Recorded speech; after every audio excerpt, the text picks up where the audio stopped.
क्या तुम्हें पढ़ाई करना बोरियत लगता है? पढ़ाई शब्द सुनते ही बोरियत फील होने लगती है। वही लेक्चर, वही लंबी किताब याद आती है और स्ट्रेस से भर जाते हो। लेकिन मैं तुमसे कहूँ, पढ़ाई करना इंटरेस्टिंग और आसान बन सकती है। तो क्या इस बात को मानोगे? वेल, मानो या ना मानो, पढ़ाई करना आसान और इंटरेस्टिंग होती है। ये बातें मैं नहीं कह रहा, साइंस कहती है, साइंस की रिसर्च कहती है। कोई भी पढ़ाई को इंटरेस्टिंग बना सकता है। तो चलो आज की इस वीडियो में 5 ऐसे साइंटिफिक प्रूवन तरीके जानेंगे जो हमारी पढ़ाई को इंटरेस्टिंग बना सकती है। तो चलो जानते हैं और अप्लाई करते हैं। तो फर्स्ट टेक्निक है पोमोडोरो टेक्निक। इस टेक्निक के नाम तो पहले भी सुने होंगे, लेकिन क्या इस टेक्निक का यूज़ कर रहे हो? अगर कर रहे हो तो अच्छी बात है, लेकिन अगर जानने के बाद भी नहीं कर रहे हो तो कोई बात नहीं, आज जानो और आज से करना शुरू करो। तो पोमोडोरो टेक्निक कहता है शॉर्ट ब्रेक लेना कितनी ज़रूरी है किसी भी काम के बीच में। अगर मैं तुमसे पूछूं, क्या तुमने कभी ऐसा महसूस किया है कि लंबी पढ़ाई के सेशन के बाद कंसंट्रेशन कम हो जाती है?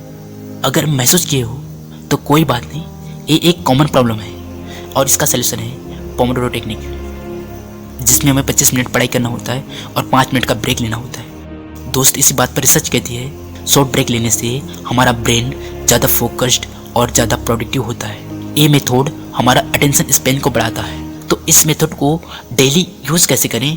तो पहले एक टाइमर सेट करो, फिर 25 मिनट का पढ़ाई करो और 5 मिनट का ब्रेक लो, और इसी तरह 4-5 पोमोडोरो के बाद लॉन्ग ब्रेक लो और इस टाइम को स्ट्रिक्टली फॉलो करो। अब दूसरी टेक्निक, एक्टिव रिकॉल। ये वो टेक्निक होती है जो हमें याद करना सिखाती है। अगर मैं तुमसे पूछूं, तुम्हें कितनी बार एक ही टॉपिक को बार बार रिवाइज करना पड़ता है? हर किसी के साथ कई बार ऐसा होता ही है। किसी टॉपिक को बार बार पढ़ने पर भी समझ नहीं आती, ना ही याद होती है, और कई लोग तो छोटी छोटी चीज़ों को भी याद नहीं कर पाते। ऐसा क्यों होता है? क्या कभी तुमने सोचा है? दोस्त, ऐसा इसलिए होता है क्योंकि हम पैसिवली स्टडी कर रहे होते हैं, एक्टिव स्टडी नहीं करते, इसलिए हमें ना ही समझ आता है और ना ही याद होता है। तो एक्टिव रिकॉल करने की साइंटिफिक रीज़न है, हमारे ब्रेन को इंफॉर्मेशन याद रखने के लिए प्रैक्टिस चाहिए होती है। जब हम अपने ब्रेन से सवाल पूछते हैं और जवाब देने की कोशिश करते हैं तो हम इंफॉर्मेशन को लॉन्ग टर्म मेमोरी में स्टोर करते हैं और वो चीज़ हमें लॉन्ग टर्म तक याद रहती है। अगर एक्टिव रिकॉल का यूज़ करनी है तो हर दिन एक चैप्टर पढ़ो और उसके बाद अपने आप से सवाल पूछो, मैंने इस चैप्टर से क्या सीखा, क्या चीज़ें इंपॉर्टेंट है। उन सारी चीज़ों को देखो और उसे रिकॉल करने की कोशिश करो। अब इसके अलावा फ्लैश कार्ड भी बना सकते हो जहाँ कॉन्सेप्ट को लिखकर रिवाइज कर सकते हो। अब है तीसरी टेक्निक, स्पेस्ड रिपीटेशन, यानी रिवीजन करने का साइंस।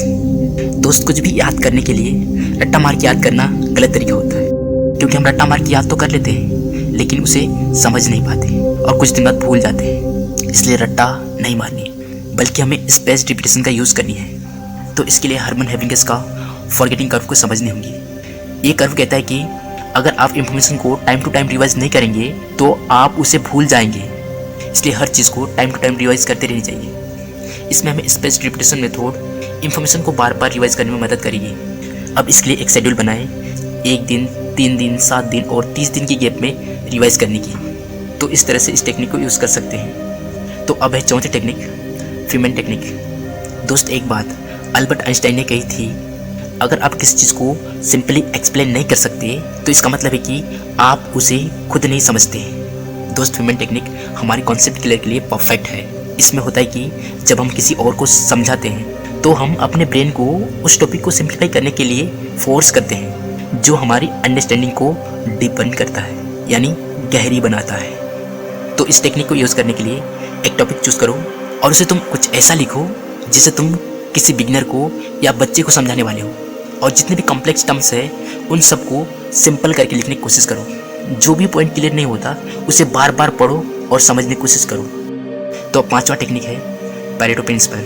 दोस्त, पैरेटो प्रिंसिपल कहती है आपकी 80% सक्सेस आपकी 20% एफर्ट से आती है। यानी अगर हम इस प्रिंसिपल को पढ़ाई से रिलेट करें तो पढ़ाई में इसका मतलब होता है कि हमें इंपॉर्टेंट टॉपिक पर ज़्यादा फोकस करनी चाहिए। जब हम इंपॉर्टेंट चीज़ों पर फोकस करते हैं तो हमारा टाइम और एनर्जी एफिशिएंट यूज़ होता है। तो इंपॉर्टेंट चीज़ों पर ज़्यादा फोकस करो, तो अपने हर सब्जेक्ट को एनालाइज करो और जो इम्पोर्टेंट टॉपिक है उसे आइडेंटिफाई करो और पढ़ने लगो। तो इन सारी टेक्निक्स को यूज़ करो और अपनी स्टडी को बेहतर बनाओ। तो चलो आज के लिए बस इतना ही, फिर मिलते कभी नेक्स्ट वीडियो के साथ। तब तक के लिए जय हिंद, जय भारत।